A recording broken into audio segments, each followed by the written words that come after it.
अस्सलाम वालेकुम स्टूडेंट्स, कैसे हैं आप लोग। उम्मीद करती हूँ आप लोग खैरियत से होंगे। आज हम लोग सेकेंड ईयर केमिस्ट्री के अंदर chapter number 1 chemistry of representative elements को पढ़ेंगे। इस पूरे चैप्टर को कवर करेंगे इंशाल्लाह ताला। बुक के पीछे के जितने भी क्वेश्चंस हैं, जितने भी एमसीक्यूज हैं, उनको सॉल्व करेंगे और इक्वेशंस को भी देखेंगे। ठीक है, तो सबसे पहले स्टार्ट करते हैं हम लोग एमसीक्यूज से। फर्स्ट एमसीक्यूज में क्या कह रहा है, the melting and boiling point regularly decrease down the group in.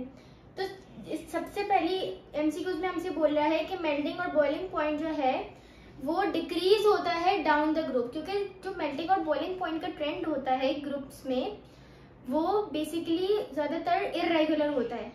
कुछ ग्रुप्स में होता है जो रेगुलर चल रहा होता है, लेकिन कुछ ग्रुप्स में इरेगुलर चल रहा होता है। तो हमारे पास जो 1A वाले होते हैं, 1A और 2A, इसके बारे में हमेशा याद रखना कि इनका top to bottom melting boiling point decrease हो रहा होता है। तो इसका हमारे पास ऑप्शन नंबर ए करेक्ट हो जाएगा। उसके बाद एमसीक्यूज नंबर 2 है, the S block element form super oxide when burned in air is. अच्छा, हमारे पास एलिमेंट्स में जो है, अगर हम ग्रुप 1 और 2A की बात करें तो कुछ सारे एलिमेंट्स एक जैसा ऑक्साइड्स नहीं बना रहे होते। कुछ जो है वो सुपर बना रहे होते हैं, कुछ पर ऑक्साइड बना रहे होते हैं, कुछ नॉर्मल ऑक्साइड बना रहे होते हैं। लेकिन यहाँ हमसे पूछा गया है कि कौन सा एलिमेंट इन चारों ऑप्शन में से सुपर ऑक्साइड बनाता है। तो यहाँ पे हमारे पास ऑप्शन नंबर सी करेक्ट हो जाएगा। यहाँ पे मैं साथ साथ लिख भी देती हूँ कि 1 का ए करेक्ट है और 2 का सी करेक्ट है, जो कि है पोटेशियम। ठीक है, उसके बाद एमसीक्यूज नंबर 3 पर आते हैं, the general formula of nitrides for alkaline earth metals. अच्छा, अल्कलाइन अर्थ मेटल्स की अगर मैं बात करूं, थर्ड पे बोल रहा है नाइट्राइड्स बताओ अल्कलाइन अर्थ मेटल्स के, यानी कि ग्रुप 2A वालों के नाइट्राइड्स कैसे बनते हैं।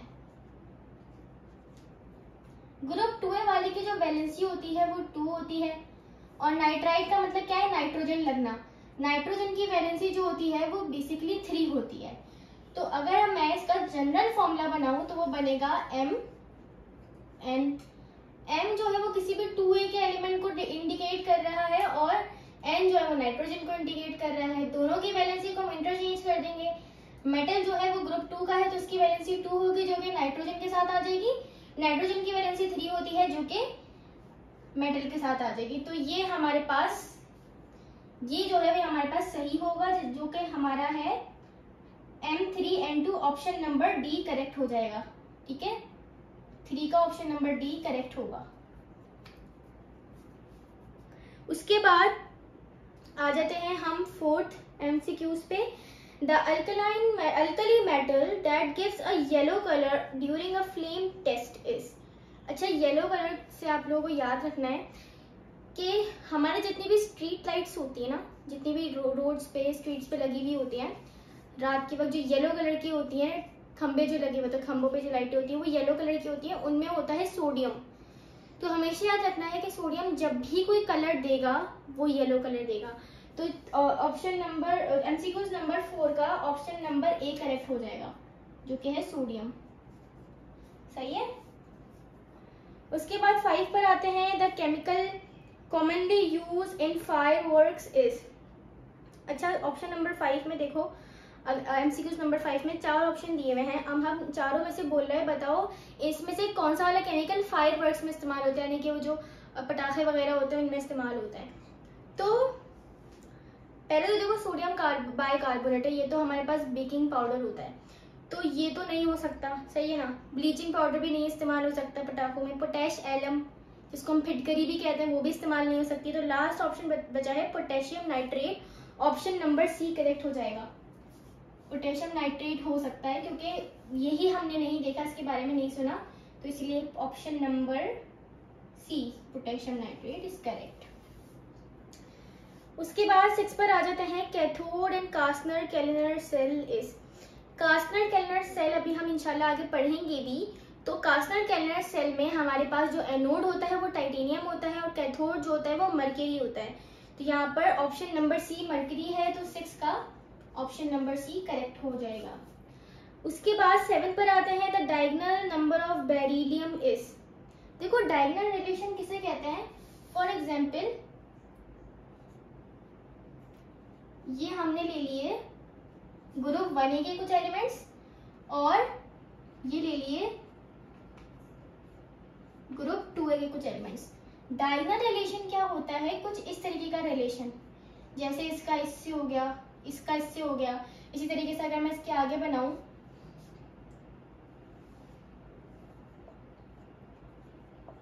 तो बेरिलियम का एल्यूमिनियम से हो गया, ठीक है, मैग्नीशियम का गैलियम से। तो ये होता है डायगोनल रिलेशन। यानी कि अगर आप इस ग्रुप में देखो तो पहले वाला और उसके अगले ग्रुप में सेकंड वाला, इनके जो आपस में प्रॉपर्टी सेम हो रही होती हैं किसी वजह से, ये इनकी कहलाती है डायगोनल रिलेशनशिप, क्योंकि डायगोनल ये एक दूसरे से है पोजीशन में। तो diagonal number of beryllium, beryllium का डायगोनल क्या होगा? एल्यूमिनियम, करेक्ट हो जाएगा। तो 7 का ऑप्शन नंबर बी जो है वो करेक्ट हो जाएगा। उसके बाद 8 है the catalyst commonly use in the conversion of sulphur dioxide two sulphur trioxide during the preparation of sulphuric acid. तो ये जो कैटलिस्ट इस्तेमाल होता है कॉन्टैक्ट प्रोसेस में, मोस्टली 99% वेनेडियम पेंटाऑक्साइड इस्तेमाल हो रहा होता है। तो 8 का ऑप्शन नंबर ए करेक्ट हो जाएगा, वेनेडियम पेंटाऑक्साइड। उसके बाद एमसीक्यूज नंबर 9 है oil of vitriol refers to. Oil of vitriol common name है सल्फ्यूरिक एसिड का। तो 9 का जो है option number B sulphuric acid correct हो जाएगा। उसके बाद लास्ट एमसीक्यूज पर आते हैं the best oxidising agent among halogen is. देखो ऑक्सीडाइजिंग एजेंट का काम क्या होता है कि वो सामने वाले एलिमेंट को ऑक्सीडाइज करवाएगा और खुद रिड्यूस होगा। अगर हम हैलोजेंस की बात करें तो हैलोजेंस कुछ ऐसे होते हैं फ्लोरीन, क्लोरीन, ब्रोमीन और आयोडीन, जिसमें फ्लोरीन जो होता है वो सबसे बेस्ट ऑक्सीडाइजिंग एजेंट होता है, क्योंकि फ्लोरीन की जो इलेक्ट्रोनेगेटिविटी वैल्यू है वो पूरे पीरियोडिक टेबल में सबसे ज्यादा होती है। तो ये बहुत आसानी से किसी भी इलेक्ट्रॉन को गेन कर सकता है। इसके अंदर इलेक्ट्रॉन को गेन करने की टेंडेंसी बहुत हाई होती है। तो फ्लोरीन जो है वो हमारा सबसे बेस्ट ऑक्सीडाइजिंग एजेंट होगा। सही है, सबसे बेस्ट ऑक्सीडाइजिंग एजेंट होगा और सबसे बैड रिड्यूसिंग एजेंट होगा। सही है। तो अगर हम ऑक्सीडाइजिंग एजेंट की बात करें तो टॉप टू बॉटम डिक्रीज हो रही है इनकी property as an oxidising agent. तो यहाँ पर the best oxidising agent among halogen is option number A F2। ठीक है, तो ये तो हो गए हमारे सारे के सारे एमसीक्यूज। अब हम आते हैं शॉर्ट क्वेश्चन आंसर्स पे। शॉर्ट क्वेश्चन आंसर्स में सबसे पहला क्वेश्चन है, यहाँ पे मैं लिख देती हूँ, इधर लिख लेते हैं शॉर्ट क्वेश्चन आंसर्स। इसमें क्वेश्चन नंबर 1 पर आते हैं। क्वेश्चन नंबर 1 में क्या कह रहा है कि give reasons of the following. अच्छा, ये आपकी बुक के पीछे के ही क्वेश्चंस हैं, ठीक है, मैं साथ ही शो करेंगे क्वेश्चन लिखा हुआ है। तो give reason of the following, पहला रीजन क्या पूछ रहा है कि ionisation energy decreases top to bottom in S block elements. S block elements के अंदर ionisation energy top to bottom decrease होती है, ऐसा क्यों है? तो देखो, सबसे पहले तो आयोनाइजेशन एनर्जी क्या होती है? आयोनाइजेशन एनर्जी हमारी होती है energy to remove electron from outermost shell. वो एनर्जी जो हमें देनी पड़े किसी भी इलेक्ट्रॉन को उसके शेल से निकालने के लिए, वो कहलाती है आयोनाइजेशन एनर्जी। अब देखो, जब हम किसी भी पीरियड में किसी भी ग्रुप में जब टॉप टू बॉटम जाते हैं, टॉप टू बॉटम आपको पता है कि हमारे पास जैसे यहाँ पे ग्रुप 1 होता है, फिर ग्रुप 2 होता है, ग्रुप 3 होता है। अगर आप पीरियोडिक टेबल देखो 4 एंड सो ऑन, ठीक है। तो जब आप पीरियड टेबल को देखोगे तो ऐसे जाते हुए ग्रुप्स भर रहे होते हैं और ऐसे पीरियड्स भर रहे होते हैं। First period, second period, third period, fourth period, fifth period, sixth period और सेवेंथ। ठीक है। तो टॉप टू बॉटम जो है वो पीरियड्स भर रहे होते हैं और लेफ्ट टू राइट ग्रुप्स भर रहे होते हैं। पीरियड भरने का मतलब क्या है कि नंबर ऑफ शेल भर रहे होते हैं। यहाँ पे एक शेल होगा, फिर यहाँ पे 2, फिर यहाँ पे 3, फिर यहाँ पे 4, ठीक है, यहाँ पे फिर 5 होंगे, फिर यहाँ पे 6 होंगे, फिर यहाँ पे 7। अगर आप लोग एक बात नोट करो तो टॉप टू बॉटम जाते हुए क्या एटम का साइज बढ़ रहा है? पहले शेल में छोटा होगा, 2 शेल में बड़ा हो जाएगा, 3 शेल में और साइज बड़ा, 4 में और बड़ा, 5 में और बड़ा, 6 में और बड़ा, 7 में और बड़ा। अब हमें क्या करना है, फॉर एग्जाम्पल ये मेरा न्यूक्लियस है, ये पहला शेल, ये दूसरा शेल और ये तीसरा शेल। आयनाइजेशन एनर्जी क्या है कि आउटर मोस्ट शेल में से इलेक्ट्रॉन को निकालना। अब मुझे इस इलेक्ट्रॉन को फॉर एग्जाम्पल बाहर निकालना है इस एटम से। तो इस इलेक्ट्रॉन को बेसिकली, जो कि इलेक्ट्रॉन नेगेटिव होता है, न्यूक्लियस पॉजिटिव होता है, ये न्यूक्लियस और इलेक्ट्रॉन आपस में अट्रैक्ट हुए होते हैं, तभी इलेक्ट्रॉन इस एटम में रुका हुआ होता है। अगर इलेक्ट्रॉन न्यूक्लियस के करीब होगा, फॉर एग्जाम्पल अगर मैं एक शेल वाला एटम ले लूं, इसका इलेक्ट्रॉन निकालना है मुझे, तो देखो न्यूक्लियस इसे अट्रैक्ट करा हुआ है, यानी कि अगर मैं इस पे एनर्जी लगाऊंगी, आयोनाइजेशन एनर्जी, तो वो मुझे ज्यादा देनी पड़ेगी इसको निकालने के लिए, क्योंकि न्यूक्लियस इसको खींच के रखा हुआ है, न्यूक्लियस की अट्रैक्शन उस तरफ से है, तो मुझे न्यूक्लियस की अट्रैक्शन के मुकाबले में ज्यादा एनर्जी लगानी पड़ेगी, तो ही इलेक्ट्रॉन बाहर आ पाएगा।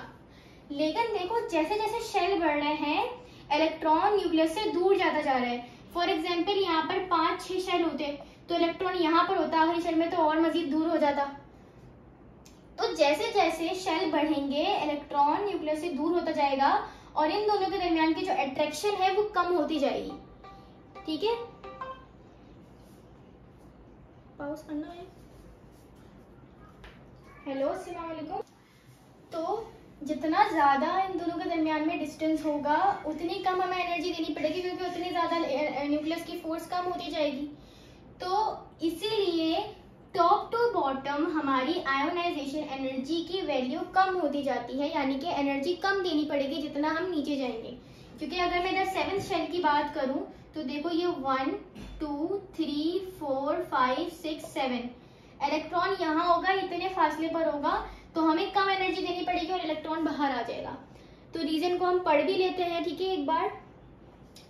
As we move down the group, ionization energy decrease because while moving down the group atomic size increases due to the fact the force of attraction between the nucleus and the valence electron is weaker, so it become easy to remove an electron from an atom। वही बात English में लिखी है जो मैंने आप लोगों को उर्दू में बताई है। उसके बाद नंबर 2 पे आ जाते हैं। Boiling point of halogen increase down the group in the periodic table. Boiling point halogen का इंक्रीज होता है डाउन द ग्रुप। अच्छा देखो, जो गैसेस होती है ना हमारे पास, उनका जो मेल्टिंग बॉइलिंग पॉइंट है वो डिपेंड करता है वैन डर वाल फोर्सेस पे, ठीक है, या फिर इंटरमोलिकुलर फोर्सेस पे। गैसेस का melting boiling point directly proportional होता है उनके दरमियान की इंटरमोलिकुलर फोर्सेस पे। जितनी ज्यादा इंटरमोलिकुलर फोर्सेस होगी उतना ज्यादा हमारा मेल्टिंग बॉइलिंग पॉइंट होगा। तो अगर मैं हेलोजेंस की बात करूं तो टॉप टू बॉटम इनकी इंटरमोलिकुलर फोर्सेस इंक्रीज हो रही होती हैं। अगर इंटरमोलिकुलर फोर्सेस इंक्रीज होती है तो इसके डायरेक्टली प्रोपोर्शनल होता है इनका melting point and boiling point. तो यही रीजन होता है हेलोजेंस में कि टॉप टू बॉटम इनका मेल्टिंग बॉइलिंग पॉइंट इंक्रीज हो रहा होता है, क्योंकि top to bottom intermolecular forces increase हो रही होती हैं। यही लिखा है, the increasing boiling can be attributed to increase in intermolecular forces या van der Waals forces as we go down. उसके बाद तीसरा है, gallium has smaller atomic radii then aluminium despite being below the aluminium in group 3A।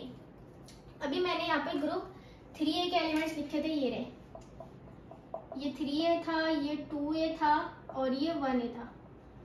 1A में कह रहा है इस रीजन में हमसे कि एल्यूमिनियम जो है उसका गैलियम जो है उसका साइज छोटा है एज कंपेयर टू एल्यूमिनियम।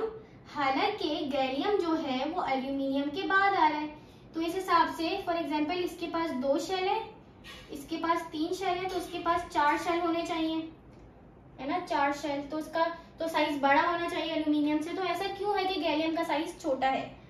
देखो गैलियम जो है ना, गैलियम की अगर आप इलेक्ट्रॉनिक कॉन्फ़िगरेशन करोगे तो आपको पता चलेगा कि गैलियम के अंदर जो है वो डी ऑर्बिटल भी आता है। और हमारे पास जो रिप्रेजेंटेटिव एलिमेंट्स होते हैं उनमें ये बात है कि उनके डी ब्लॉक जो होते हैं वो, उनके डी ऑर्बिटल्स पूरी तरीके से फिल्ड होते हैं, इनके डी ब्लॉक्स पूरी तरीके से फिल्ड होते हैं। डी ब्लॉक के अंदर अगर आप लोग देखो थोड़ा सा, और अगर मैं डीपली बताऊं तो डी ब्लॉक के अंदर इलेक्ट्रॉन जब फिल होते हैं तो ये सारे के सारे इलेक्ट्रॉन आपस में पेयर्ड होते हैं। चूंकि ये इलेक्ट्रॉन्स आपस में पेयर्ड होते हैं तो इनकी वजह से जो शील्डिंग इफेक्ट आता है वो बहुत पुअर होता है। अब शील्डिंग इफेक्ट क्या होता है कि ये हमारे पास एक शेल है और ये दूसरा शेल है, इस शेल में भी कुछ ना कुछ इलेक्ट्रॉन्स होंगे और इस वाले शेल में भी कुछ ना कुछ इलेक्ट्रॉन्स होंगे।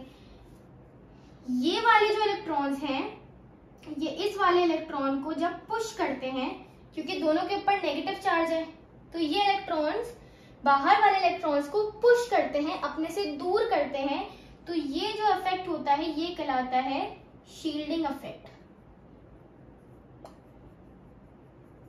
चूंकि अगर मैं डी ऑर्बिटल की बात करूं तो डी ऑर्बिटल में सारे इलेक्ट्रॉन्स आपस में पेयर्ड होते हैं, तो ये बहुत ही पुअर शील्डिंग इफेक्ट दिखाते हैं। पुअर शील्डिंग इफेक्ट दिखाने की वजह से क्या होता है, न्यूक्लियस जो है वो बहुत आसानी से इन बाहर वाले इलेक्ट्रॉन्स को अपनी तरफ अट्रैक्ट कर लेता है बहुत फोर्स से, जिससे क्या होता है कि ये जो इलेक्ट्रॉन्स हैं ये बहुत ज्यादा फोर्स से जब इससे अट्रैक्ट होते हैं तो हमारा जो एटम है वो श्रिंक हो जाता है, थोड़ा सा श्रिंक हो जाता है। श्रिंक होने की वजह से क्या होता है, इसका साइज छोटा हो जाता है। तो यही रीजन है कि एल्यूमिनियम के मुकाबले में गैलियम का साइज छोटा होता है। ठीक है, इसके रीजन को भी पढ़ लेते हैं। Gallium has smaller atomic radius then aluminium because the d orbital which is highly diffuse offers poor shielding effect which results in increased nuclear charge। nuclear charge का मतलब है न्यूक्लियस का चार्ज, न्यूक्लियस की attraction. due to increased charge by nucleus our outer electrons get attracted and decreasing the atomic radius। I hope आप लोगों को clear हो गया होगा। उसके बाद 4 है electronegativities of alkali metal decrease from Li to Cs। Li to Cs का मतलब क्या है, लिथियम टू सीजियम। ये होते हैं 5 एलिमेंट्स ग्रुप 1A के। कह रहा है कि इसमें जब हम टॉप टू बॉटम जाते हैं तो इलेक्ट्रोनेगेटिविटी की वैल्यू डिक्रीज होती है। बताओ क्यों? देखो इलेक्ट्रोनेगेटिविटी बेसिकली होती क्या है? इलेक्ट्रोनेगेटिविटी क्या होती है, किसी भी एटम की सलाहियत कि वो किसी इलेक्ट्रॉन को अपनी तरफ अट्रैक्ट कर सके। अब यहाँ पे अट्रैक्ट कौन कर रहा होगा, एटम बाहर वाले इलेक्ट्रॉन को। जाहिर सी बात है ये न्यूक्लियस अट्रैक्ट कर रहा होगा, क्योंकि इस न्यूक्लियस पर जो है वो पॉजिटिव चार्ज है, पॉजिटिव वाला ही नेगेटिव को अट्रैक्ट कर सकता है ना। अब electronegativity top to bottom decrease क्यों होती है, क्योंकि अभी हमने देखा कि टॉप टू बॉटम रेडियस बढ़ रहा है। रेडियस बढ़ने की वजह से क्या होगा, ये जो न्यूक्लियस है इससे जो बाहर वाला इलेक्ट्रॉन है जिसको ये अट्रैक्ट करना चाहेगा वो दूर होता जा रहा है। जैसे जैसे ये न्यूक्लियस बाहर वाले इलेक्ट्रॉन से दूर होता जा रहा है तो इसकी टेंडेंसी कम होती जा रही है इसको अट्रैक्ट करने की। यही वजह है कि top to bottom electronegativity value decrease होती है, क्योंकि न्यूक्लियस बहुत दूर होता जाता है, शेल बढ़ते जाते हैं, एटम का साइज बड़ा हो रहा है, न्यूक्लियस दूर हो रहा है, बाहर जो इलेक्ट्रॉन है उससे तो वो इसको अट्रैक्ट नहीं कर पाता। अब इसका रीजन भी पढ़ लेते हैं। The alkali metal should decrease electronegativity values from Li to Cs। Li to Cs, the electronegativity decrease from top to bottom with increase in the atomic number, the atomic size increases, atomic size increase होता है, and the tendency to shared pair of electron decreases। तो electron को attract करने की power भी decrease होती जाती है। 5th रीजन है alkali metals are good conductor of electricity. इसका सिंपल सा आंसर है कि जो अल्कली मेटल्स हैं या अल्कलाइन अर्थ मेटल्स हैं या जितने भी मेटल्स हैं, कितने भी मेटल्स आप देख लो, वो सब इलेक्ट्रिसिटी को पास करते हैं। क्यों? क्योंकि उनके पास होते हैं फ्री इलेक्ट्रॉन्स। फ्री इलेक्ट्रॉन्स होने की वजह से ये जो है इलेक्ट्रिसिटी को पास करते हैं। सिंपल सा इसका रीजन है, यही बात यहाँ पे भी लिखी हुई है।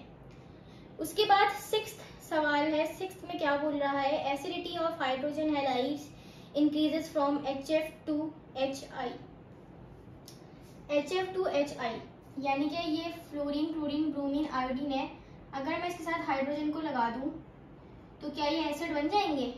HF, HCl तो बहुत मशहूर है, hydrochloric acid, HBr hydrobromic acid, hydro iodic acid. तो ये कह रहा है कि इन सब में क्या सवाल है? Alkali metal sorry acidity of hydrogen halides increase from HF to HI। Acidity जो है, एसिडिटी वो बढ़ रही है, टॉप टू बॉटम इंक्रीज हो रही है। ऐसा क्यों है? देखो अभी मैंने आप लोगों को बताया था, ठीक है, एक रीजन था, मैंने आपको बताया था कि फ्लोरीन जो है पूरे पीरियोडिक टेबल में उसका हाईएस्ट इलेक्ट्रोनेगेटिविटी वैल्यू होती है, जो कि होती है फ्लोरीन की 4.0, और पूरे पीरियोडिक टेबल में सबसे कम इलेक्ट्रोनेगेटिविटी वैल्यू होती है सीजियम की, जो कि होती है 0.7। ठीक है, तो आप खुद सोचो, फ्लोरीन बहुत ज्यादा इलेक्ट्रोनेगेटिव है। अगर ये किसी एटम के साथ जुड़ेगा तो क्या वो वीक जुड़ेगा या स्ट्रॉन्ग जुड़ेगा? जाहिर सी बात है स्ट्रॉन्ग जुड़ेगा, यानी कि फ्लोरीन इस हाइड्रोजन के साथ बहुत ज्यादा मजबूती से जुड़ा है। इन दोनों को तोड़ना, अलग अलग करना बहुत मुश्किल काम है। उसके मुकाबले में ये थोड़ी कम मजबूती से जुड़ा होगा, ये थोड़ी और कम, और ये बहुत ही कम मजबूती से जुड़ा हुआ होगा, क्योंकि इलेक्ट्रोनेगेटिविटी तो डिक्रीज हो रही है ना। अभी हमने देखा टॉप टू बॉटम डिक्रीज हो रही है, जिसकी वजह से क्या होगा, फ्लोरीन और हाइड्रोजन का बॉन्ड सबसे ज्यादा मजबूत होगा और हाइड्रोजन और आयोडीन का सबसे ज्यादा वीक होगा। हम किसी भी एसिड को जज करते हैं उसका release of H positive ion से। जितना ज्यादा एसिड H पॉजिटिव आयन को रिलीज करेगा वो उतना ज्यादा स्ट्रॉन्ग एसिड होता है। अब मुझे बताओ, इन चारों में से कौन सबसे पहले हाइड्रोजन को रिलीज करेगा? जाहिर सी बात है ये रिलीज करेगा। क्यों? क्योंकि ये सबसे ज्यादा वीकली बॉन्डेड है, तो इन दोनों का बॉन्ड आसानी से जुड़ जाएगा और H पॉजिटिव अलग हो जाएगा। अगर हम यहाँ पर आए तो इसमें ज्यादा एनर्जी देनी पड़ेगी, बहुत मुश्किल से जाके इसका बॉन्ड टूटेगा। ठीक है, तो अब हम इसके रीजन को देख लेते हैं। रीजन आई होप समझ आ गया आपको कि क्यों टॉप टू बॉटम एसिडिटी, और एसिडिटी का कैसे पता चलता है? H पॉजिटिव आयन की रिलीज होने से। जो पहले ज्यादा H पॉजिटिव आयन रिलीज करेगा वो अच्छा एसिड है, जो कम H पॉजिटिव आयन रिलीज करेगा वो बुरा एसिड है। हम ऐसे जज करते हैं एसिड को।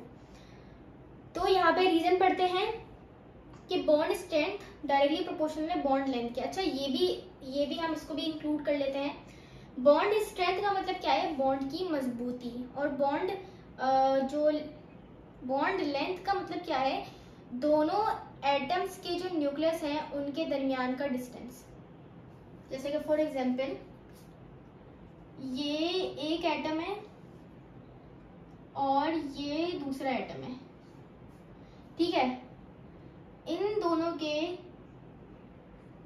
दरमियान में जो डिस्टेंस है वो कहलाएगा बॉन्ड लेंथ।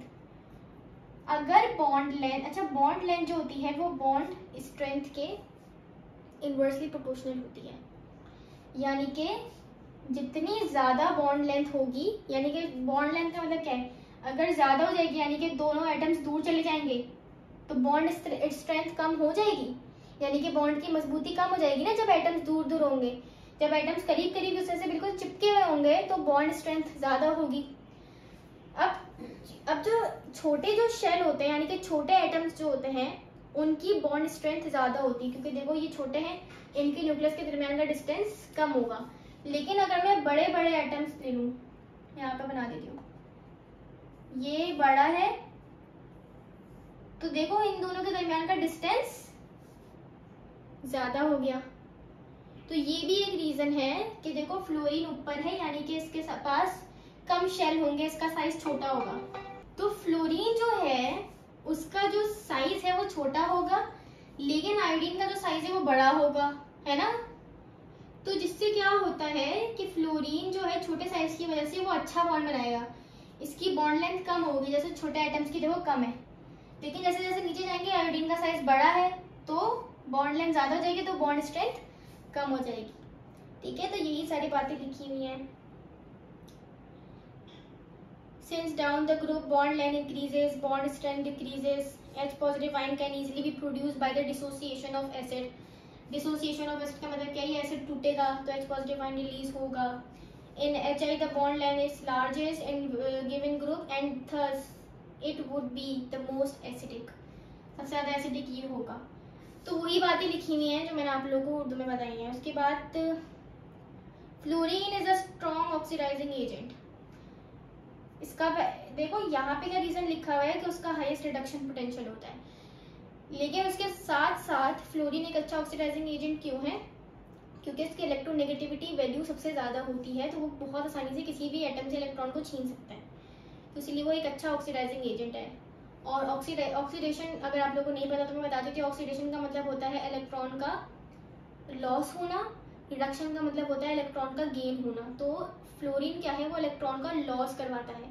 ऑक्सीडाइजिंग एजेंट क्या करता है, इलेक्ट्रॉन को लूज करवाता है सामने वाले एटम के अंदर और अपने अंदर खुद रिडक्शन करवाता है। और रिड्यूसिंग एजेंट क्या करता है, सामने वाले एटम में एजेंट वाला काम। एजेंट का काम क्या होता है, वो खुद कुछ नहीं करता, वो सामने वाले को करके देता है। जैसे ट्रैवल एजेंट होता है, वो खुद ट्रैवलिंग पे नहीं जाएगा, वो आप लोगों को ट्रैवलिंग पे भेजेगा। ठीक है, स्टेट एजेंट होता है, वो खुद घर नहीं खरीदता, वो आप लोगों को घर खरीद पाता है। सिमिलरली ऑक्सीडाइजिंग एजेंट क्या करेगा, सामने वाले को ऑक्सीडाइज करवाएगा, खुद रिड्यूस होगा। रिड्यूसिंग एजेंट सामने वाले को रिड्यूस करवाएगा और खुद ऑक्सीडाइज होगा। उसके बाद है what is the flame test. Mention the colour of flame of alkali metals. Flame test क्या होता है, जब हम किसी भी एलिमेंट को जलाते हैं तो जलाने की वजह से क्या होता है, उसके अंदर से आग निकलती है, फ्लेम निकलती है, जिसका कलर होता है कुछ ना कुछ। जैसे अभी मैंने सोडियम का बताया था कि सोडियम का जलाने पर उसके अंदर से येलो कलर निकलता है। सिमिलरली यहाँ पे बोला हुआ है कि अल्कली मेटल्स की बताओ, तो डेफिनेशन पहले पढ़ते हैं फ्लेम टेस्ट की। The flame test is the qualitative method used to identify the presence of alkali metal based on their characteristic flame colours.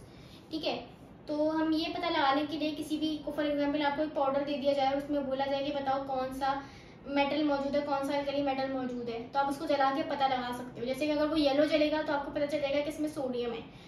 Similarly देखो यहाँ पे एक चार्ट दिया हुआ है जिसके अंदर सारे अल्कली मेटल्स, ये जो मैंने यहाँ लिखे थे सारे अल्कली मेटल्स, इनका फ्लेम कलर दिया। जैसे देखो लिथियम का रेड आता है जलाने पर, सोडियम का येलो, पोटेशियम का वायलेट, रुबीडियम का रेड वायलेट और सीजियम का ब्लू वायलेट। तो ये आपको कलर याद रखना, सिर्फ एमसीक्यूज के लिए इंपॉर्टेंट है। Explain the auto oxidising and reducing properties of chlorine. अच्छा, क्लोरीन का एक रिएक्शन होता है जिसके अंदर क्लोरीन खुद ब खुद ऑक्सीडाइज भी हो रहा होता है और खुद ब खुद रिड्यूस भी हो रहा होता है। अच्छा, तो क्वेश्चन नंबर 3 में हमसे बोला जा रहा है कि auto oxidising and reducing properties of chlorine बतानी। तो देखो क्वेश्चन नंबर 3 में हमें ये रिएक्शन दिया हुआ है, इसमें अगर हम जाएं तो हम देखें यहाँ पर अगर, तो क्लोरीन का जो ऑक्सीडेशन नंबर है वो 0 है यहाँ पे। ठीक है, अगर यहाँ से यहाँ पर जाएं इस वाले रिएक्शन पे, तो यहाँ पर हाइड्रोजन का +1 होता है, उधर जाकर ये हो जाएगा -1। तो यहाँ पर जो है क्लोरीन -1 पे जा रहा है, यानी कि यहाँ पर हो रही है रिडक्शन। अगर मैं यहाँ पे निकालूं ऑक्सीडेशन नंबर, तो ऑक्सीजन का होता है -2, हाइड्रोजन का होता है +1 इक्वल्स टू 0, ये वहां जाके हो जाएगा इक्वल्स टू +1। तो यहाँ पर जो है क्लोरीन यहाँ से यहाँ पर हो रहा है, ऑक्सीडेशन यहाँ पर हो रही है।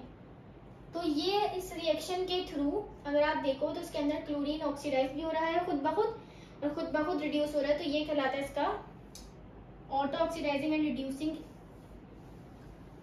Reaction of chlorine. उसके बाद क्वेश्चन नंबर 4 है what is meant by diagonal relationship. Mention 3 pairs of representative elements that show diagonal relationship. तो डायगोनल रिलेशनशिप क्या होता है कि ग्रुप्स के अंदर एलिमेंट्स डायगोनली अरेंज होते हैं एक दूसरे में, उनका जो पोजीशन होती है वो डायगोनल होती है। जैसे कि अभी मैंने आपको करके भी बताया था, उससे क्या होता है डायगोनल रिलेशनशिप में उनकी कुछ प्रॉपर्टीज आपस में सेम हो रही होती हैं, सिमिलर आ रही होती हैं। ठीक है, तो ये कहलाता है इनका डायगोनल रिलेशनशिप। और यहाँ पर 3 पेयर्स दिए हैं, जैसे लिथियम का मैग्नीशियम, बेरिलियम का एल्यूमिनियम और बोरॉन का सिलिकॉन। ठीक है, तो ये सिंपल डेफिनेशन है और यहाँ पे बस ये दिया हुआ है। उसके बाद है क्वेश्चन नंबर 5। इसमें क्या बोला हुआ है, discuss the group trend of ionisation energy in group 3A of periodic table. तो देखो यहाँ पर आयनाइजेशन एनर्जी का जो ट्रेंड है, हमने अभी देखा कि वो normally top to bottom decrease हो रहा होता है, लेकिन यहाँ पर ग्रुप 3A के अंदर कुछ इरेगुलरिटीज आ जाती हैं आयनाइजेशन एनर्जी में, क्योंकि यहाँ पे दो एक्सेप्शंस होती हैं। एक तो ये कि गैलियम की जो आयनाइजेशन एनर्जी है वो ज़्यादा होती है एल्यूमिनियम से, और दूसरा ये कि जो थैलियम है उसकी आयनाइजेशन एनर्जी हायर होती है इंडियम से। मैं यहाँ पर ग्रुप 3 के एलिमेंट्स लिख देती हूँ।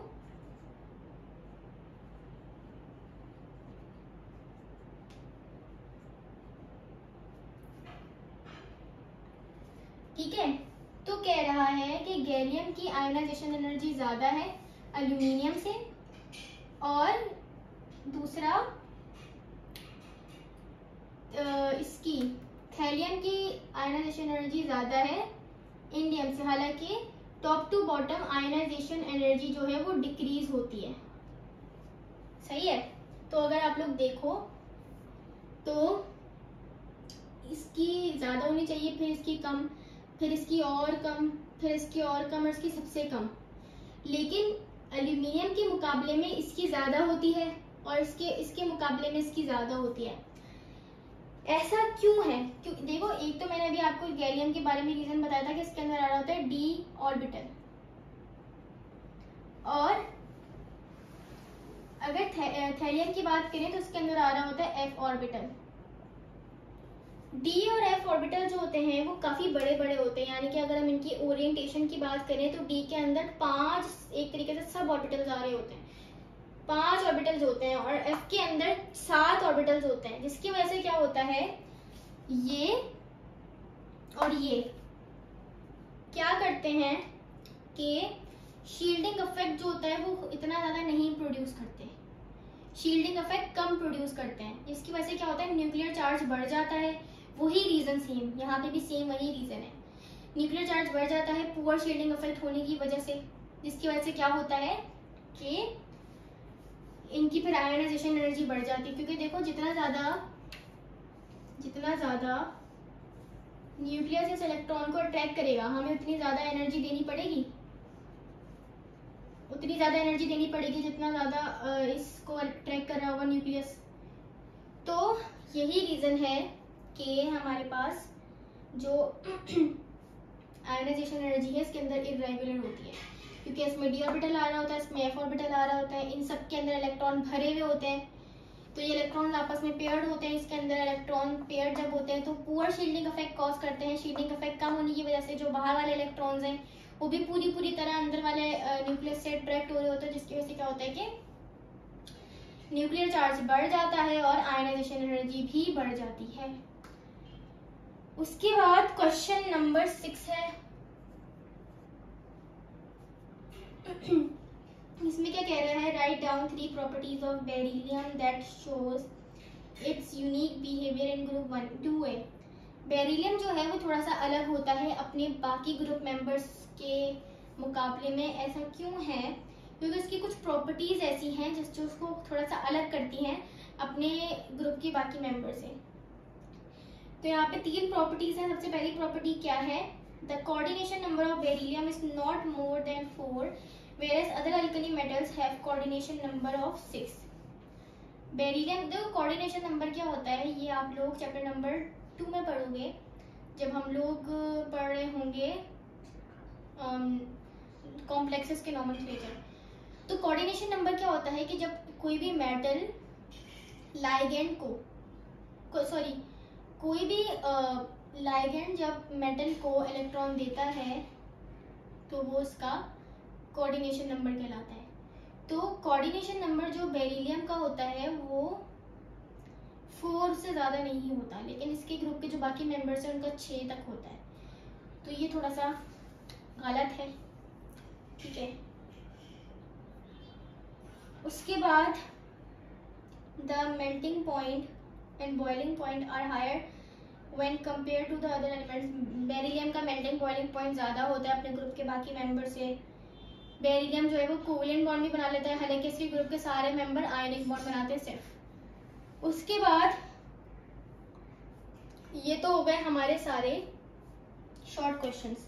अब हम आ जाते हैं डिस्क्रिप्टिव क्वेश्चंस पे।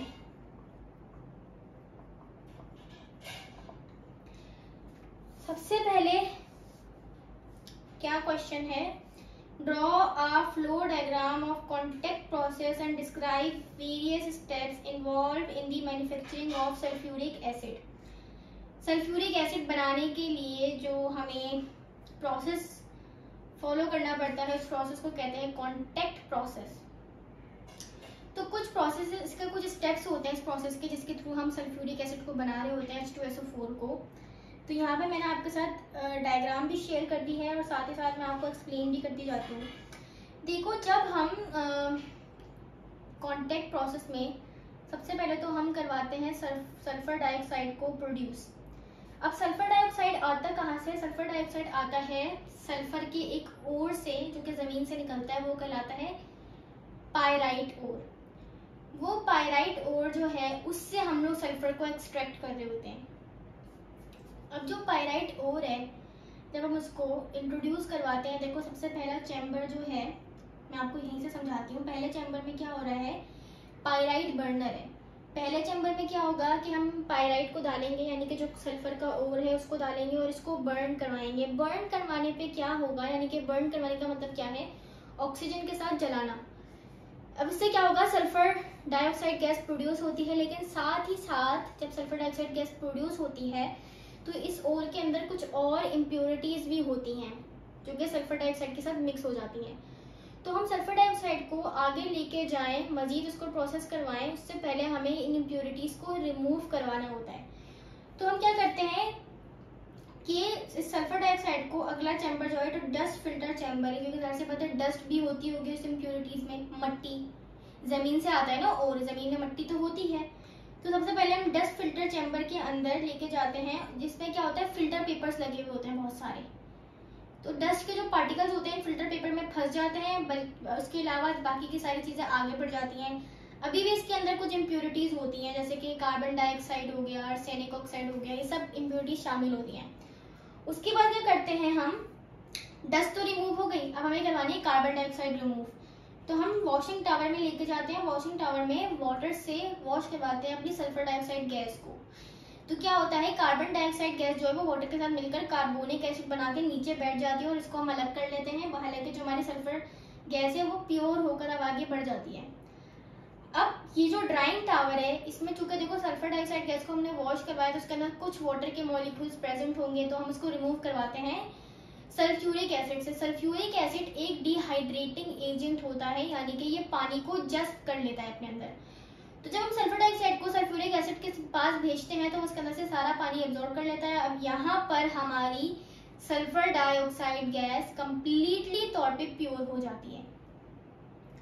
उसके बाद आगे बढ़ते हैं कॉन्टैक्ट टावर में। कॉन्टैक्ट टावर में क्या होता है, हम लोग दोबारा सल्फर डाइऑक्साइड का रिएक्शन करवाते हैं ऑक्सीजन के साथ, और वो सल्फर डाइऑक्साइड से सल्फर ट्राइऑक्साइड में कन्वर्ट हो जाती है। ये सल्फर डाइऑक्साइड आगे एब्जॉर्प्शन टावर में जाती है। इस एब्जॉर्प्शन टावर में हम लोग H2SO4 के साथ वापस इसका रिएक्शन करवाते हैं, ठीक है। फिर मजीद ये रिएक्शन करने के बाद आगे जाती है और यहाँ पर, अच्छा इस वाले चैम्बर में जब हम सल्फ्यूरिक एसिड के साथ रिएक्शन करवाते हैं सल्फर ट्राइऑक्साइड का, तो यहाँ पर बन जाता है फ्यूमिक सल्फ्यूरिक एसिड।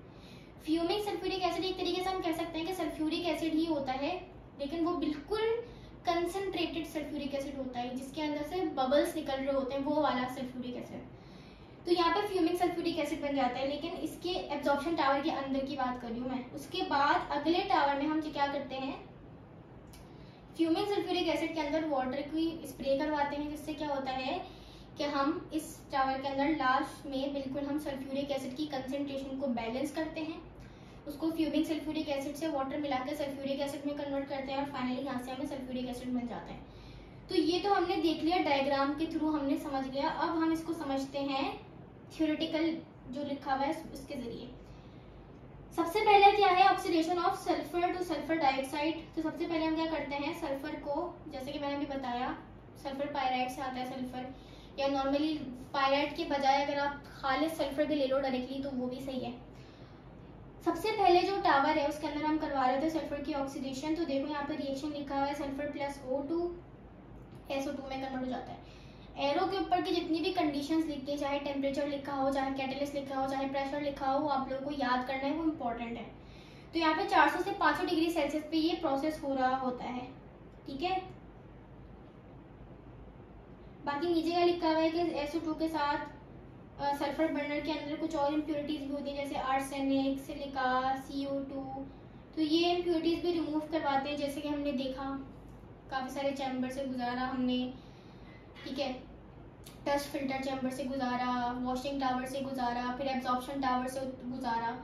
तो इन जगहों पे क्या होता है कि पूरी तरीके से सल्फर डाइऑक्साइड प्योर हो जाती है।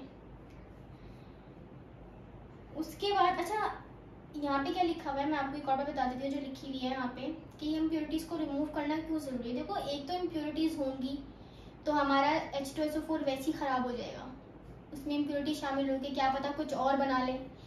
दूसरा क्या है कि हम कॉन्टैक्ट प्रोसेस में वेनेडियम पेंटाऑक्साइड को इस्तेमाल कर रहे होते, जो कि अभी हमने MCQs में भी देखा था। वेनेडियम पेंटाऑक्साइड जो है वो इम्प्योरिटीज की वजह से कुछ हार्मफुल रिएक्शन भी कर सकता है, यानी कि कुछ खतरनाक भी बनवा सकता है रिएक्शन के दौरान। तो इस वजह से भी इम्प्योरिटीज नहीं होनी चाहिए रिएक्शन में। उसके बाद स्टेप 2 में क्या करते हैं हम लोग, जब हम पहुंच जाते हैं कॉन्टैक्ट टावर पे, तो कॉन्टैक्ट टावर में क्या होता है, एब्जॉर्प्शन होती है सल्फर डाइऑक्साइड की सल्फर ट्राइऑक्साइड में। तो कन्वर्ट करवाते हैं हम सल्फर डाइऑक्साइड को सल्फर ट्राइऑक्साइड में V2O5 की प्रेजेंस में। ये यहाँ रिएक्शन लिखा हुआ है कि 2SO2 प्लस O2 कन्वर्ट हो रही है 2SO3 में, ठीक है। और ये एक एक्सोथर्मिक प्रोसेस होता है, यानी कि इसके अंदर बहुत हीट रिलीज होती है। ये रिएक्शन वेनेडियम पेंटाऑक्साइड की प्रेजेंस में होता है 400 से 500 डिग्री सेल्सियस पे और 1 से 2 atm के दरमियान प्रेशर होता है। स्टेप 3 में क्या करते हैं, हम एब्जॉर्प्शन करवाते हैं सल्फर ट्राइऑक्साइड में सल्फ्यूरिक एसिड को। ये जो हमारा कॉन्टैक्ट टावर के बाद जो एब्जॉर्प्शन टावर है, इसके अंदर क्या होता है, सल्फर ट्राइऑक्साइड के रिएक्शन करवा रहे होते हैं हम H2SO4 के साथ। तो यहाँ पर H2SO4 रिएक्शन करता है और बना लेता है ओलियम, या जिसको फ्यूमिंग सल्फ्यूरिक एसिड भी कहते हैं, जो कि मैंने बताया था बुलबुले वाला, जो जिसमें से बबल्स निकल रहे होते हैं, वो वाला सल्फ्यूरिक एसिड होता है। तो उसका H2S2O7 होता है इसका फॉर्मूला। और ये भी एक एक्सोथर्मिक रिएक्शन है, यानी कि इस रिएक्शन में भी काफ़ी सारी हीट रिलीज हो रही होती है, तो उसको बड़े एहतियात से लेके चलना होता है। उसके बाद लास्ट है step 4, dilution of oleum to sulphuric acid. तो फाइनली ओलियम को क्या करते हैं, अपनी डिजायर्ड कंसंट्रेशन बनाने के लिए उसका रिएक्शन करवा देते हैं पानी के साथ। अब ये ओलियम जो है ये पानी के साथ रिएक्शन करके बना लेता है H2SO4, जो कि हमें चाहिए था। और जो कॉन्टैक्ट प्रोसेस से H2SO4 मिलता है हमें, वो होता है 98% प्योर, ठीक है। और ये भी लास्ट वाला स्टेप जो है वाटर वाला, ये भी एक एक्सोथर्मिक रिएक्शन होता है। तो सल्फ्यूरिक एसिड की जो फॉर्मेशन होती है एक बहुत ही क्रिटिकल प्रोसेस है। एक तो एसिड बन रहा है, दूसरा कि इसके अंदर ज़्यादातर सारे रिएक्शन जो है वो एक्सोथर्मिक हैं। एक्सोथर्मिक रिएक्शंस को कंट्रोल करना थोड़ा मुश्किल होता है, क्योंकि हीट अगर ज़्यादा रिलीज हो जाए तो हमारे जो इंडस्ट्री में मशीन्स वगैरह होती हैं वो बर्न हो सकती हैं, उनके अंदर माल फंक्शनिंग हो सकती है। तो जिस वजह से हमें ख्याल करना पड़ता है थोड़ा, ठीक है। तो ये आई होप आप लोगों को क्लियर हो गया होगा। पूरा प्रोसेस इतना मुश्किल नहीं है जितना शायद दिख रहा है। जब आप लोग इसको खुद करने बैठोगे तो आपको और ज़्यादा क्लियर हो जाएगा। उसके बाद दूसरा प्रोसेस है क्वेश्चन नंबर 2 में। क्वेश्चन नंबर 1 तो हमने कर लिया, अब आ जाते हैं क्वेश्चन नंबर 2 पे। Explain with the help of a diagram of Kastner-Kellner cell how caustic soda is obtained by the electrolysis of aqueous sodium chloride। अच्छा, ये जो दोनों रिएक्शंस है ना, कॉन्टैक्ट प्रोसेस वाले या कास्टर-केलर सेल, ये बहुत ज़्यादा इम्पॉर्टेंट हैं। ये इम्पॉर्टेंट इसलिए हैं क्योंकि ये आपके पेपर में इनऑर्गेनिक के सेक्शन में लाजमी लॉन्ग में आते हैं। तो ये आप लोगों को दोनों प्रोसेस करने हैं चैप्टर में से, कुछ करो ना करो लेकिन ये प्रोसेस मत छोड़ना, ठीक है। तो सबसे पहले मैं आप लोगों को इसकी डायग्राम के थ्रू समझाती हूँ इसमें भी, फिर हम आएंगे इसकी थ्योरी पे। तो अगर आप लोगों को डायग्राम में दिख रहा होगा तो एक ऊपर वाला चैम्बर है जिसके अंदर आप लोगों को दिख रहा होगा टाइटेनियम एनोड। ठीक है, टाइटेनियम के कुछ ब्लॉक्स हैं पर्पल कलर के और ऊपर वाला चैम्बर है ये, इसके अंदर सोडियम क्लोराइड का सॉल्यूशन मौजूद है। सोडियम क्लोराइड का जो सॉल्यूशन होता है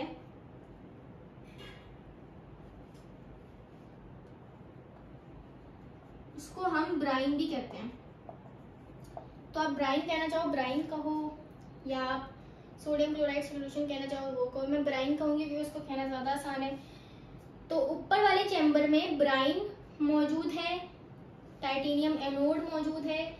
ठीक है, उसके बाद आप देख रहे होंगे कि इसके अंदर से पाइप निकल रहा है एक। ये पाइप कनेक्ट हो रहा है एक तरफ से मरकरी पंप से और इसका पाइप दूसरा जा रहा है डिन्यूडर के अंदर। एक और ब्लॉक जैसा कुछ बना हुआ है, एक और चैम्बर बना हुआ है जिसको डिन्यूडर का नाम दिया हुआ है। ठीक है, ये जो हमारे पाइप हैं जो जा रहा है ऊपर वाले चैम्बर से निकलकर डिन्यूडर तक, इसके अंदर हमारा कैथोड फ्लो कर रहा है जो कि मरकरी है। मरकरी हमारा कैथोड है इसके अंदर और टाइटेनियम के जो ब्लॉक्स हैं वो हमारे पास एनोड हैं। अब होता क्या है इस प्रोसेस के अंदर, अच्छा मैं डिन्यूडर का भी बता दूं। डिन्यूडर जो है उसके अंदर जो है वो बना हुआ कुछ इस तरीके का होता है कि उसके अंदर ग्रेफाइट ब्लॉक्स होते हैं और ग्रेफाइट ब्लॉक्स पानी के अंदर डूबे हुए होते हैं। तो डिन्यूडर कुछ इस तरीके का होता है अंदर से। अब होता क्या है प्रोसेस में कि सबसे पहले जब हम बिजली पास करवाते हैं तो बिजली पास करने पे क्या होता है कि सोडियम पॉजिटिव में टूट जाता है एंड क्लोरीन जो है वो नेगेटिव में टूट जाता है। सोडियम जो कि पॉजिटिव होता है तो वो भागता है मरकरी की तरफ जो कि कैथोड है, नेगेटिव चार्ज है उस पर। मरकरी से जाके रिएक्शन करता है और मरकरी के साथ रिएक्शन करने के बाद सोडियम बना लेता है ऐसे कुछ दिखने वाला सोडियम एमलगम। हालांकि क्लोरीन जो है वो जाकर एनोड पे करता है ऑक्सीडेशन और वो कन्वर्ट हो जाता है क्लोरीन गैस के अंदर। ठीक है, अगर आप लोग देखो तो आप लोगों को टाइटेनियम एनोड वाले चैम्बर में दिख रहा होगा ऊपर से क्लोरीन निकल रही है। तो क्लोरीन क्या होता है, Cl नेगेटिव जाता है एनोड की तरफ, एनोड पर जाके करता है ऑक्सीडेशन। ठीक है, ऑक्सीडेशन करके क्लोरीन गैस बना लेता है, वो ऊपर से बाय प्रोडक्ट बन के निकल जाता है। बाकी जो सोडियम था Na पॉजिटिव वो जाता है मरकरी के पास, सोडियम एमलगम बनाता है। ठीक है, क्योंकि मरकरी एक ट्रांजिशन एलिमेंट है, ट्रांजिशन एलिमेंट कभी भी किसी से रिएक्शन नहीं करते। सही है, क्या करते हैं वो मिक्स हो जाते हैं बस। तो इसीलिए सोडियम जो है वो मरकरी के साथ मिक्स होकर सोडियम एमलगम बना लेता है। उसके बाद ये जो एमलगम है ये मरकरी पंप के थ्रू फ्लो करते हुए जाते हैं डिन्यूडर में। डिन्यूडर के दो काम होते हैं। एक काम तो ये होता है कि ये मरकरी को सोडियम से अलग करता है और दूसरा यहाँ पर NaOH बनाता है, पानी से रिएक्शन करवा देता है सोडियम का। तो दो चीजें हो रही है यहाँ पे, एक तो यहाँ पे सोडियम एमलगम से अलग हो रहा है, दूसरा सोडियम के रिएक्शन पानी से करवा के NaOH बनाते हैं। तो यहाँ से हमें अपने जो चीज चाहिए थी, हमें सोडियम हाइड्रोक्साइड जो हम इससे बनाना चाह रहे थे वो मिल जाती है। बाकी यहाँ पे बाय प्रोडक्ट होता है हाइड्रोजन, वो हमें मिल जाती है हाइड्रोजन गैस, और बाकी मरकरी अलग होकर वापस सेल के अंदर वापस चले जाता है। तो ये तो हमने समझ लिया डायग्राम को देखकर। अब हम इसकी थ्योरी पर आते हैं। सबसे पहले manufacturing of sodium hydroxide by Castner Kellner cell में है रॉ मटेरियल्स। अच्छा, कास्टर केलर सेल पूरे तरीके से डिपेंड करता है इलेक्ट्रोलिसिस पे। इलेक्ट्रोलाइटिक प्रोसेस होता है, इलेक्ट्रोलिसिस होती है और इससे हमारा सोडियम हाइड्रोक्साइड बन रहा होता है। रॉ मटेरियल क्या होते हैं, रॉ मटेरियल में बस हमारे पास एक ही चीज होती है, ब्राइन। ठीक है, 25% weight to weight solution of sodium chloride. Solution का मतलब क्या है, पानी मिला हुआ है। Construction of Castner Kellner cell में क्या लिखा है, Castner Kellner is a electrolytic cell है जिसके अंदर एनोड जो है वो टाइटेनियम की प्लेट्स होती हैं या ब्लॉक्स होते हैं, और ये टाइटेनियम के ब्लॉक्स जो है वो डूबे हुए होते हैं सोडियम क्लोराइड के सॉल्यूशन में। कैथोड जो है वो मरकरी होता है, ठीक है, जो कि पूरे सेल के अंदर घूम रहा है। उसके अलावा Saturated solution of NaCl also flows in the same direction. NaCl भी flow कर रहा होता है. There is another lower chamber, एक और lower chamber होता है जिसको denuder कहते हैं, which is filled with water and packed with graphite blocks, as hydrogen gas is easily liberated over graphite surface. Graphite के ब्लॉक्स होते हैं जो कि क्या करवा रहे होते हैं, हाइड्रोजन गैस को रिलीज करवा रहे होते हैं. सबसे पहले क्या होता है, इलेक्ट्रिसिटी पास करने पे NaCl टूटता है Na पॉजिटिव और Cl नेगेटिव के अंदर. उसके बाद एनोड पे क्या होता है, Cl जो है वो दो इलेक्ट्रॉन को अपने अंदर से निकालता है, ठीक है, और कन्वर्ट हो जाता है क्लोरीन गैस के अंदर. अच्छा, यहाँ पे चूंकि हमने क्या बोला कि हमने सोडियम क्लोराइड का सॉल्यूशन दिया है, तो यहाँ पर पानी के भी मॉलिक्यूल्स होंगे कुछ ना कुछ, तो वो भी इस प्रोसेस के दौरान आयनाइज हो जाते हैं, OH नेगेटिव में कन्वर्ट हो जाते हैं.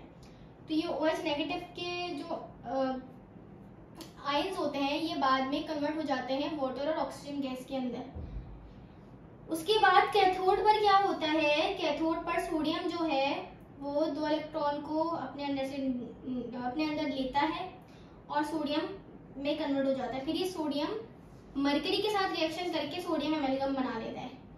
फिर ये एमेल्गम जाता है डिन्यूडर पर, डिन्यूडर पे पानी से रिएक्शन करता है, NaOH बनता है, हाइड्रोजन गैस रिलीज होती है और एमेल्गम यानी कि मरकरी वापस चला जाता है सेल के अंदर.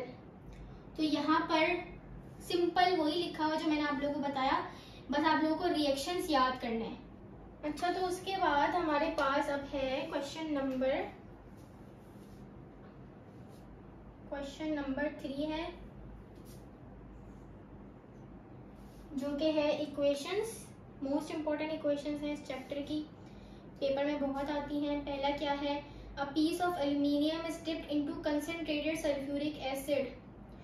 एल्यूमिनियम का रिएक्शन करवाना है कंसंट्रेटेड सल्फ्यूरिक एसिड के साथ. तो देख रहा होगा आप लोगों को कि एल्यूमिनियम प्लस H2SO4 का रिएक्शन करवाना है. तो सबसे पहले तो एल्यूमिनियम सल्फेट बन गया, Al2SO4 साथ में सल्फर डाइऑक्साइड गैस बनी है और साथ में वाटर बनता है, ठीक है. बैलेंस करने के लिए एल्यूमिनियम के साथ 2 लगाया है, H2SO4 के साथ 6 लगाया है, SO2 के साथ 3 लगाया है और वाटर के साथ 6 लगाया है. तो ये आप लोगों को रिएक्शंस याद रखने हैं. देखो, रिएक्शंस जो होते हैं ना उसमें एक्सप्लेन करने वाला कुछ नहीं होता, ठीक है, उसको आप लोगों को याद करना पड़ता है. इसकी बैलेंस आप खुद से कर सकते हो अगर आप लोगों से होती है, वरना वो भी याद ही कर लो तो ज़्यादा बेहतर है, क्योंकि बोर्ड में इतना टाइम नहीं होता कि आप सोचो वहाँ बैठ के बैलेंस करो. इससे बेहतर है कि आप याद ही कर लो.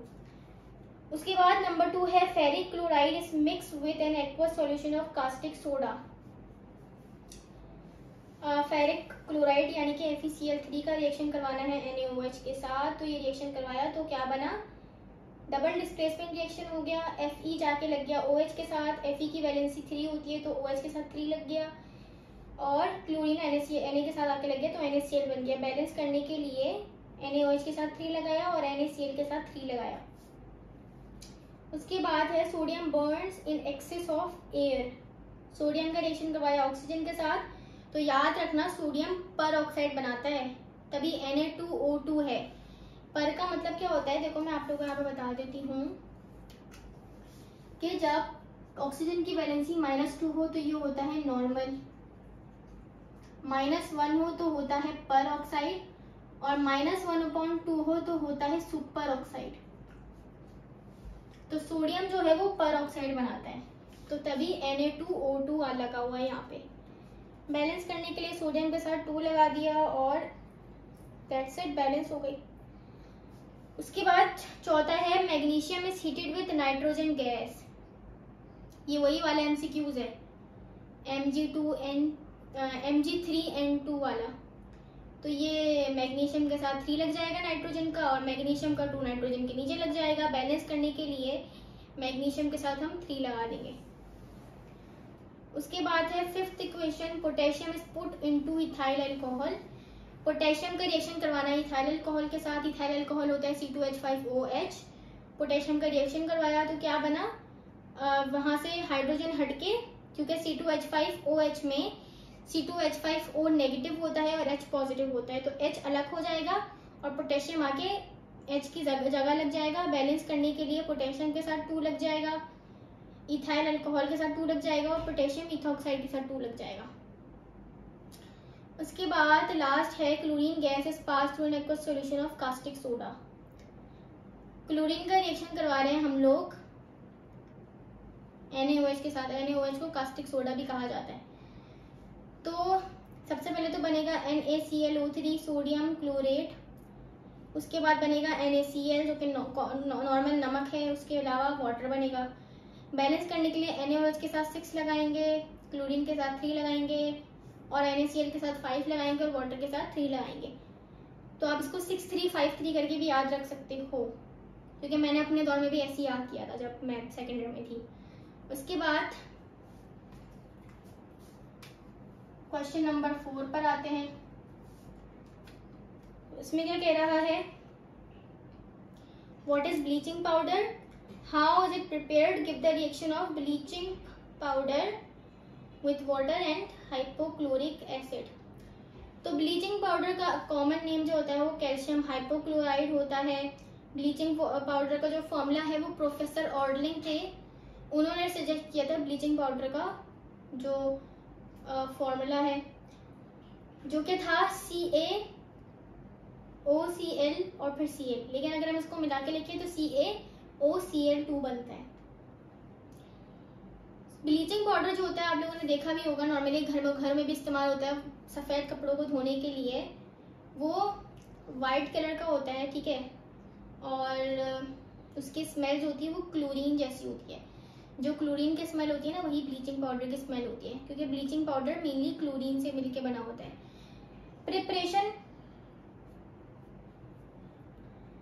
प्रिपरेशन में क्या करते हैं हम, कैल्शियम हाइड्रोक्साइड का रिएक्शन करवा देते हैं क्लोरीन के साथ, तो क्या बन जाता है ब्लीचिंग पाउडर और साथ में वाटर रिलीज हो जाता है। और ब्लीचिंग पाउडर, ये एमसीक्यूज में भी आते हैं कभी कभार बोर्ड में कि ब्लीचिंग पाउडर किस प्रोसेस के थ्रू बनता है, तो हेसेन-क्लेवर प्रोसेस के थ्रू हम ब्लीचिंग पाउडर को बनाते हैं। इसका प्रोसेस नहीं आता, सिर्फ ये पूछा जाता है। रिएक्शंस हैं इसके लिखा हुआ है वाटर के साथ, तो CaOCl2 का वाटर के साथ रिएक्शन करवाएंगे तो जो प्रिपरेशन वाला रिएक्शन है इसका ऑपोजिट हो जाएगा, ठीक है, कैल्शियम हाइड्रोक्साइड और क्लोरीन गैस मिल जाएगी हमें।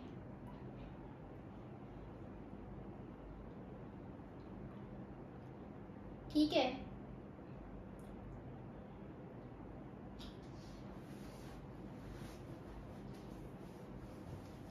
अच्छा ये जो है ये HCl लिखा हुआ है ये गलत है, यहाँ पर क्लोरीन गैस होगा। ये जो ऊपर वाला रिएक्शन है प्रिपरेशन वाला, यही पूरा रिवर्स हो जाएगा नीचे के लिए, ठीक है। उसके बाद ब्लीचिंग पाउडर का रिएक्शन है एसिड के साथ, HCl जो कि मोस्ट कॉमन एसिड है, उसके साथ रिएक्शन करवाएंगे तो CaCl2 कैल्शियम क्लोराइड बनेगा, वाटर बनेगा, क्लोरीन गैस बनेगी। इसको बैलेंस करने के लिए HCl के साथ 2 लग जाएगा, वाटर के साथ 2 लग जाएगा, तो ये बैलेंस हो जाएगी। उसके बाद इस लेक्चर का आज का आखिरी क्वेश्चन है क्वेश्चन नंबर 5। इसमें क्या कह रहा है, discuss the group trend of atomic radii ionisation energy and electronegativity of alkali metals.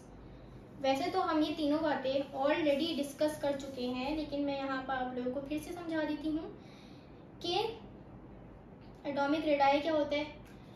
Top to bottom group में यहाँ पे मैं दिखा देती हूँ, टॉप टू बॉटम जो है वो जब जा रहे होते हैं तो नंबर ऑफ शेल इंक्रीज होते हैं।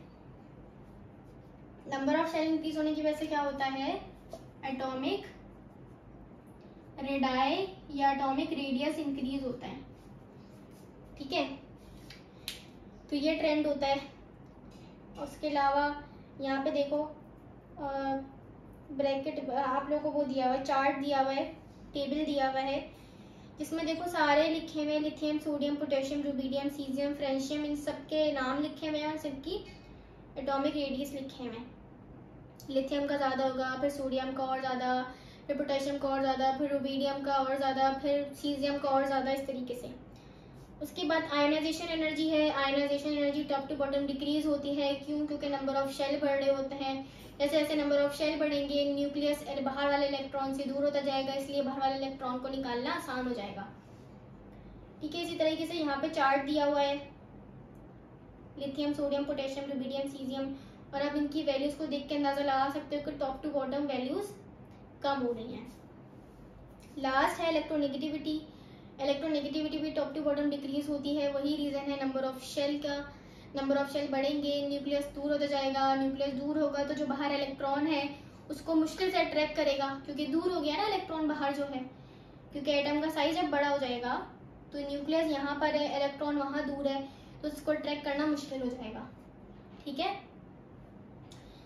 यहाँ पर चार्ट में यहाँ एटॉमिक रेडियस गलत लिखा हुआ है, इलेक्ट्रोनेगेटिविटी की वैल्यूज है। लिथियम की देखो सबसे ज्यादा है, और जैसे जैसे नीचे जाते जा रहे हैं सीजियम की सबसे कम हो गई 0.7। तो ये था हमारा आज का चैप्टर, क्योंकि था chemistry of representative elements. I hope आप लोगों को सब क्लियर हो गया हो। तो आज के लेक्चर को हम यहीं तक रखते हैं, मिलते हैं आपसे अगले लेक्चर में। तब तक के लिए अल्लाह हाफिज।